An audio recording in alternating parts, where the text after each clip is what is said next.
Bet you I did another madness board today, and I did. There you go. This big board took me a while to debut it, but it's definitely bringing the madness. So something I've always thought is fascinating is goaltenders that go on maybe an unexpected run. So I've been talking about Cinderella runs. People would agree with me on that. Then I did the John Druce Award, the Alexei Yashin Award for fun. People don't agree with me on that. So here comes another award people aren't going to agree with me on. Now I'm going to call this the Pat Riggin Award. Why? Because Pat Riggin came out of nowhere in 1981. At least to me as a fan, it was out of nowhere. And the Flames, he got 6 wins for them on that run and a .904 save percentage. Not bad considering it was the 80s. So what I've got here is I've got the Cinderella storyline for goaltenders, and then underneath is the goalie who was the starter for the team that won the Stanley Cup. So we can compare the numbers, right? And then there's stars next to goaltenders that won the Conn Smythe. So Billy Smith, 14 wins in 1981 and a .903 save percentage. Not too shabby. 1982, Richard Brodeur, 11 wins in that run to the Stanley Cup Finals for Vancouver. .918 save percentage. Pretty good, especially when you look at Billy Smith, who won the Cup. Had 15 wins in the playoffs and a .906 save percentage. So again, this is during the 80s where there's all kinds of scoring, all kinds of crazy scoring, and yet for the most part, goaltenders in the playoffs, their save percentage was still above 900. For the most part. If your team won, it was because your goaltender and your defense, rose to the occasion. Defense did win, even back then. 1983, I had to kind of dig a little bit. So some of these years I had to dig. So people are just going to skip to the end and say, I don't agree with your assertions. Fine. I did have to dig with some. And with some, they're not the pure Cinderella story either. And there's one that I had to put up more than once, because fantastic storyline. Eddie Neal had 5 wins for the Rangers in 1983 and an .892 save percentage. .892 is low. However, Eddie Neal having the 5 wins for the Rangers, it was as close to a really feel-good story as I could find in that group, where it wasn't somebody who was really well known and it wasn't somebody who had already performed well. I'm trying to keep this to guys who had one playoff push, and for Eddie Neal, that'd be 83. Billy Smith wins the Conn Smythe that year, 13 wins and a .913 save percentage. So by 83, he was being pushed by Rollie Melanson, but Melanson got pushed aside in favor of Smith before that playoff was over. 1984, and this is, again, so you can look at Eddie Neal and go, well, that's kind of a weak one. Yeah, I would agree.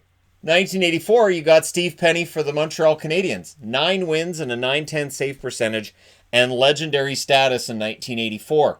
Grant Fuhr for the Edmonton Oilers had 11 wins in those playoffs and a .911 save percentage. So the Oilers win the Cup. Fuhr ends up with a save percentage of .911. That's not too bad. For comparison, Binnington had a .914 for St. Louis last year. So it's not that far off. And so it shows that even during the 80s, when everybody's scoring all over the place, in order to win, you got to play the defense. Now, 1985, Pelle Lindbergh gets on the board with 12 wins. Amazing run. Everybody loved Lindbergh. And of course, his life was tragically cut short in a car accident. But he had 12 wins, .914 save percentage. I would imagine that if not for the car accident, Lindbergh would have taken the Flyers on another run, and he doesn't end up on the board. Grant Fuhr had 15 wins for the Oilers and an .894 save percentage, which is one of the lower numbers of goaltenders that won a Stanley Cup. But .894, again, it's 80s, so it's not the Lindbergh number, 914. 1986, Greg Millen had 6 wins for the St. Louis Blues that year and a .911 save percentage for him. Greg Millen played on some bad teams along the way. He did. He's an analyst now for Sportsnet and works Hockey Night in Canada games. Personable guy. He played on some bad teams. I remember him being traded to, I believe it was when he got traded to Quebec. He didn't want to go, and really didn't want to go. And who could blame him at the time? Now, Patrick Roy would win the Conn Smythe that year, 15 wins for Montreal and a .923 save percentage. Keep in mind, 1986, lots of goals being scored, not against Patrick Roy. 1987, Ron Hextall, 15 wins in that playoff run and a .908 save percentage. Now, at the other end of the ice, you got Grant Fuhr, who won the Stanley Cup, 14 wins and a .908 save percentage as well. Hextall would win the Conn Smythe in a losing cause, and did the best against the Edmonton Oilers that a goaltender could do without actually beating the Edmonton Oilers. So, 1988, Sean Burke. So you want to talk about, pure runs that for me stand out. Pat Riggin stands out. Brodeur, obviously. Penny stands out. And for me, so does Burke. 9 wins and an .889 save percentage for New Jersey. So at the end, his save percentage ends up being low. But the fact that the New Jersey Devils won those games and he got them into the conference final, that was insane. Grant Fuhr, 16 wins for the Oilers. .883 save percentage. That would be his 4th and final time as a Stanley Cup winning goaltender as the starter. And that's 4 times in 5 years the Edmonton Oilers won the Stanley Cup. So I understand there's a lot of people who look at the Islanders as, the greatest and 19 series in a row. To me, the Oilers had a pretty decent run as well with 5 wins in 7 years. Again, you can make the argument for either or. 1989, Alain Chevrier for the Chicago Blackhawks. 9 wins in the playoffs and a .909 save percentage. Played well for a guy who was not really known as a great goaltender before or after that run. Mike Vernon won 16 games for the Flames and had a .905 save percentage. Against Vancouver, I'm going to go ahead and wager it was higher than .905. He stole that. He absolutely robbed the Canucks, and Vernon was one of the best in the game at that point. 1990. Now I've got Mogan red. So why is Mogan red? Because this was not the only year that he was good in the playoffs. This was not the only year. And so he had 13 wins and a .909 save percentage. So why is he up there? He's up there because he showed he could take Boston to the Stanley Cup Finals against the Edmonton Oilers. They lose to the Edmonton Oilers, but it felt like Moog had kind of proved himself there. Ranford had a 912 save percentage for the Edmonton Oilers and 16 wins and got the Conn Smythe. So something that hadn't happened during the Oilers dynasty up until this point happened here, which was the goaltender was named the MVP. And anybody who watched that playoffs, Ranford was the MVP. And Ranford, if they hadn't won, Ranford would be where Moog is. He would be the goaltender that I would remember as having had that Cinderella run that didn't quite get it. 1991, because that is the rule, of course. They can't have actually won the Stanley Cup. Then it's just a really good goaltender. That's why all the Cup winners are on the board, too. I'm ahead of this. 1991, John Casey, 14 wins for the Minnesota North Stars, .893 save percentage. And the save percentage was low because they met Pittsburgh in the finals, but up until then, he played really, really well. And it's against Mario. Good luck. Tom Barrasso, 12 wins for the Pittsburgh Penguins in their Stanley Cup final victory, and or in their Stanley Cup playoffs, 12 wins. They didn't win 12 games in the finals. It felt like it if you're a Minnesota fan. .919 save percentage for Barrasso, who finally proved that he could take a team to a Stanley Cup after leaving Buffalo. 1992, and again, it's in red. It's in red for a reason. Every other guy that you see on this board got out of the first round. For the 1992 season, I wasn't able to find somebody who got out of the first round that I could say, that was a career playoff. That was quite the run. So I had to go against my own rule and go with Frank Pietrangelo for the Hartford Whalers, who had 3 wins, but a .922 save percentage, which was one of the top numbers in the playoffs that year. Tom Barrasso, the guy he used to back up for Pittsburgh, 16 wins and a .907 save percentage for the Pittsburgh Penguins. So we get up to 1993. We're into row 2 now. And Curtis Joseph with 7 wins and a .938 save percentage is up there. Cujo was excellent in the playoffs. That for me was his best playoffs. That for me was absolutely, that was the year that was an insane run where I was like, okay, Cujo's way better than Riondo. Because at the start, it's kind of like, well, Riondo's pretty good and Cujo's pretty good too. They got 2 good goalies. And then Cujo took over and then he just took over. Patrick Waugh wins another Conn Smythe. 16 wins for Montreal, .929 save percentage. Keep in mind, yes, scoring was down by 93, but not that much. And there was a lot of 100-point producers in 93. So the fact Waugh's save percentage was .929, that's pretty strong. 1994, it's this guy. It's Kirk McLean. This is my Kirk McLean jersey. 1994, 15 wins and a .928 save percentage for Vancouver. Without Kirk playing the way he did, Vancouver doesn't get to the Stanley Cup Finals. They don't. Mike Richter at the other end of the rink, 16 wins and a .921 save percentage. One of the best head-to-head goalie matchups. When you look at the Stanley Cup playoffs and you get to that finals, that was a great matchup between those two goaltenders. 1995, I went a little bit, again, towards somebody who was good during the playoffs and Ken Reggett. These playoffs, though, 5 wins and a .905 save percentage for Pittsburgh. It was a feel-good story for Reggett, and you know, Reggett was a guy that when we look back, and I'll definitely do a video on Ken Reggett's career at some point because it's interesting.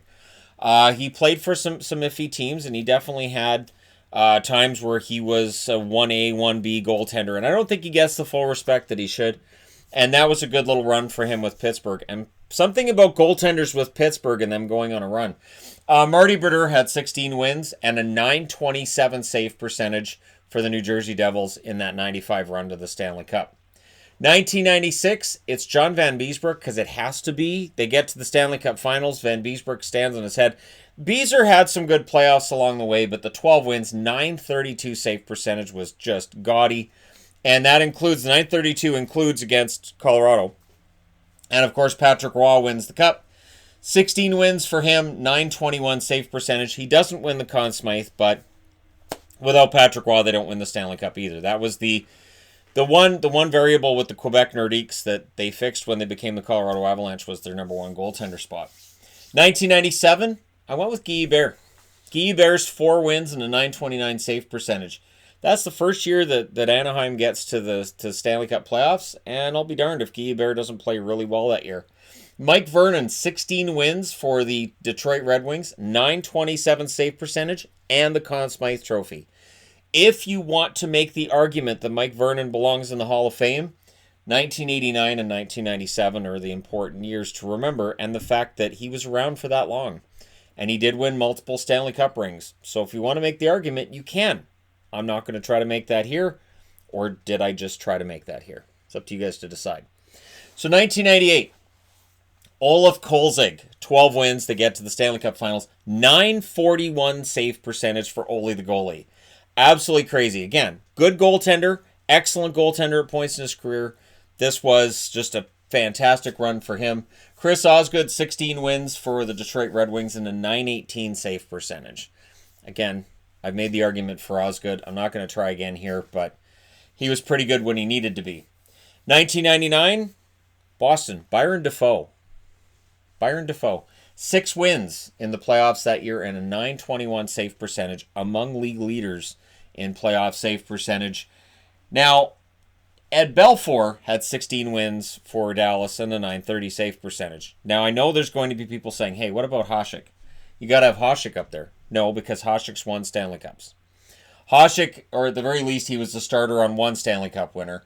And he has had multiple very good playoffs. So while on some level I was like, man, I need to put up Hasek, Hasek's had multiple really good years. So I already had the Moog one up there that I was kind of on the fence with. And I felt like if I put Hasek here, it would just be, rather than a Cinderella run, I don't like to overuse the term, but it's there. It would then become a matter of, well, who was your best goalie during the playoffs? And that's a whole other different award. Yeah, so we go to the year 2000, and Ron Tugnut shows up on the board. He had 6 wins for the Penguins that year and a .945 save percentage. .945. That's a ridiculous save percentage. 94.5% of the shots he faced, he stopped. Marty Brodeur, 16 wins for him in New Jersey's Stanley Cup win, .927 save percentage, which matches the save percentage he had in 95. Very consistent performance from Marty Brodeur. So, 2001, Pittsburgh's on the board again. This time it's Johan Hedberg. So Tugnut moves along. He doesn't stay in Pittsburgh. Pittsburgh has some injury problems, and Johan Hedberg, wearing his Manitoba Moose mask, ends up in the net. He has 9 wins and a .911 save percentage for Pittsburgh, gets them all the way to the conference finals, and yeah, that was insane. That was absolutely insane. Patrick Roy ends up winning the Stanley Cup and the Conn Smythe Trophy. 16 wins and a .934 save percentage. So again, Hedberg for me really represents what the idea of this award would be, which is your surprise goaltender in the playoffs, where you're like, that guy got some wins there. Now, 2002, Artur Serbe has to get it here. 10 wins in the playoffs and a .938 save percentage. Absolutely played out of his mind. The best he ever played in his career. Never lived up to it after, and he was way better than he was before that. I really wanted him to stay in Vancouver, but he didn't. Dominik Hasek wins 16 games to win the Stanley Cup. 920 save percentage for the Dominator, and that's why he doesn't get on the board for 1989 or 1999 for the one-time surprise goaltending run. 2003, I break my own rule here. So Jean-Sébastien Giguère has to get on the board here. 15 wins, 946 save percentage, and the Conn Smythe Trophy. There's no way not to put Giguère on the board, even though Giguère is down here as a Stanley Cup winner. That felt completely different. He outduels Brodeur. Brodeur 16 wins, 934 save percentage. Giguère with a 946. Giguère played absolutely out of his mind. This was at the height of Trap era. Yes. Were some of the wins that Giguère got kind of boring? Yes.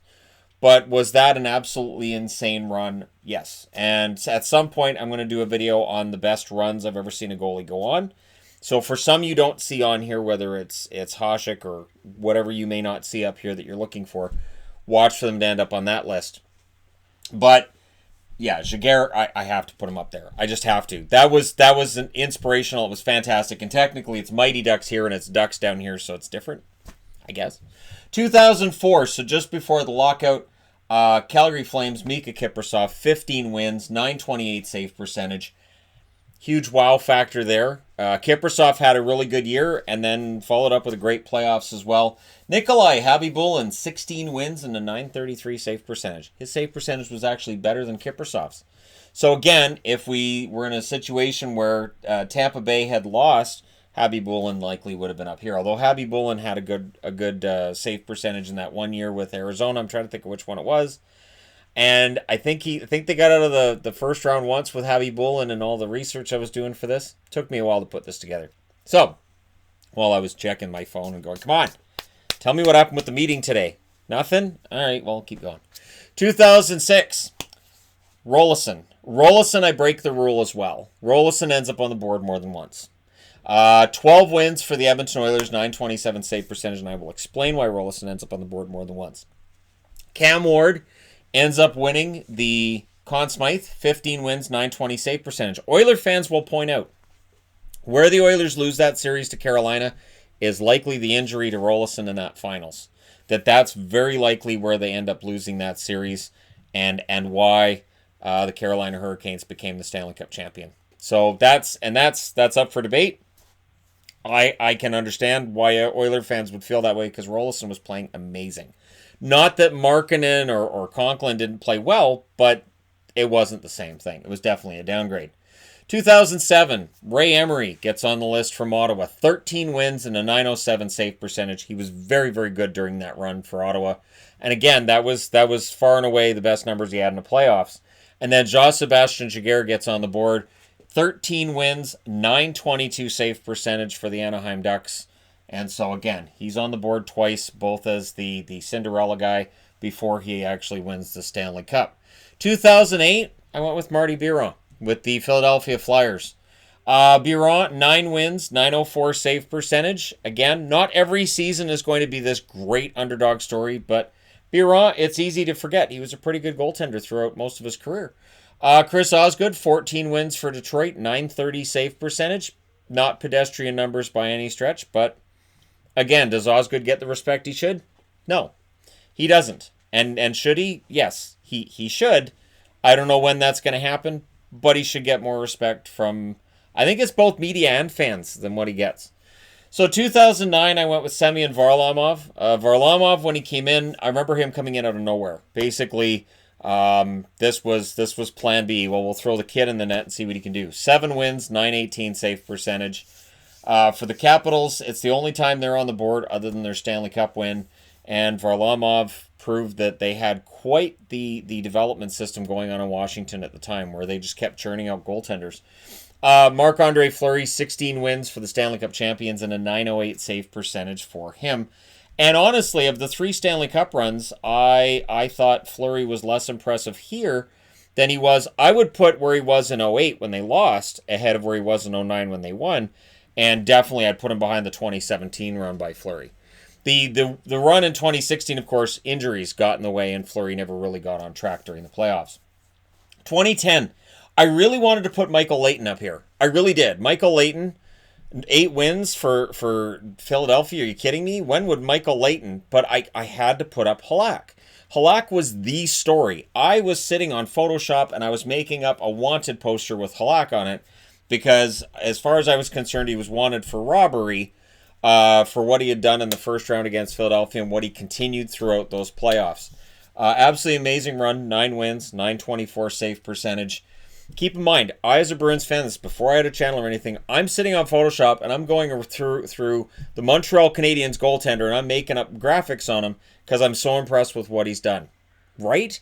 So, for Chicago, Antti Niemi had 16 wins and a 910 save percentage, and then he would see his way off to San Jose shortly thereafter because they messed up with their contracts and they couldn't pay him. 2011, Dwayne Rollison's here again because Dwayne Rollison came back from the dead with Tampa Bay. This wasn't supposed to happen. The whole 2011 thing really wasn't supposed to happen. 10 wins for Rollison, 924 save percentage, and he almost outdueled Tim Thomas in that conference finals. Thomas wins the Conn Smythe. He wins the Cup. 16 wins overall, 940 save percentage for Thomas. But Rollison was equal to him in the series before that. And it's easy to forget because the Stanley Cup Finals was, all about scoring and tire pumping and fire. So it's easy to forget what Rollison did the round before that. But it was an amazing series between Tampa Bay and Boston. I really enjoyed it. And of course, Game 7 had its own controversy in that there were no penalties. 2012, Mike Smith. 9 wins for Arizona as they get into the conference finals. 944 save percentage. Absolutely fantastic run for him. But you run into Jonathan Quick, who had 16 wins and a 946 save percentage. This was insane to me, was that Tim Thomas had arguably the best run that a goaltender had to win a Stanley Cup, maybe ever. It's up there, right? And then Jonathan Quick the year after goes, I can do that. And I can do it with a team that's number 8 seed, and we'll do most of it on the road, and my numbers will be better than Thomas's. And then they were. To me, Jonathan Quick, that is still, spoiler alert for when I actually do the video on greatest runs by a goaltender in the playoffs. For me, I don't think anything can beat Quick in 2012. I think that was absolutely phenomenal. 2013, Pittsburgh's on the board again. Thomas Vokoun. 6 wins for Vokoun in the playoffs that year, 933 save percentage. Because sure, another Pittsburgh goaltender, another run, Riggin, Tugnut, Hedberg, Vokoun. Sure, why not? This is why when people say, Shannon's just biased, he just talks about the teams he likes. That's why I've got so many Pittsburgh goalies up here. Crawford, 16 wins for him and a 932 save percentage. Notice there's not a whole lot of Vancouver, Boston, or Dallas when it comes to or Minnesota North Stars when it comes to the Cinderella runs. Crawford, though, 932 save percentage for Chicago. He doesn't get full respect either for everything he's done. I would say that Osgood and Crawford are two of the same ideal here. Osgood's the starting goaltender for 2 Stanley Cup winners. Crawford's a Stanley Cup winner twice, and he's the starter for both. And they don't get the respect that I think that they should for what they were able to do. That 932 save percentage by Crawford's excellent. 2014, I had to break my rule again on teams that had to get out of the first round because most of the goaltenders that did well in 2014 are pretty good goaltenders. Now, I thought about putting Lundqvist. The problem is Lundqvist had a pretty good run in 2015 as well. Lundqvist is a really good goaltender, so I can't just say, well, he had a run here, and then he had a run the year after. So again, with the criteria I'm trying to establish here, 3 wins for Darcy Kemper in a first-round loss, 913 save percentage, not bad considering what happened. And maybe this foretold that Darcy Kemper was going to end up becoming a pretty good goaltender, and we just didn't see it at the time. Jonathan Quick, 16 wins for the Stanley Cup winner. Only a 911 save percentage, down 35 points from where it was in 2012. The 2014 run by the Kings was completely different than 2012. Really was. Completely different run. Jonathan Quick wasn't a world beater, and he didn't have to be. 2015, I went with Ben Bishop, 13 wins and a 921 save percentage. He's had some other decent runs, but nothing like that. That was just off the rails. Fantastic. Crawford, 13 wins for the Stanley Cup winner, 924 save percentage. So they had the same number of wins against each other in the Stanley Cup Finals. Crawford, 3 points better on the save percentage, and of course his team won the Stanley Cup. 2016, We're almost there, I promise. 2016, Martin Jones for the San Jose Sharks. 14 wins and a 923 save percentage. It's kind of easy to remember Jones as being the guy that Vegas beats the hell out of, but other than that, he's had some good numbers. And that one, he had that run to the Stanley Cup Finals, and it was nice to see San Jose finally get that far after so many years of not quite getting there. And then, of course, Matt Murray, 15 wins and a 924 save percentage as a rookie. That was pretty insane as well. 2017, this is where urinating tree comes into it. 3 years ago, Pekka Rinne was just too good. He's too good right now.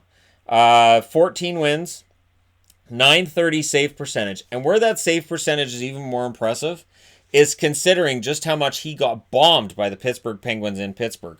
Fleury had 9 wins and a 925 save percentage during that run, and Matt Murray had 7 wins and a 937 save percentage.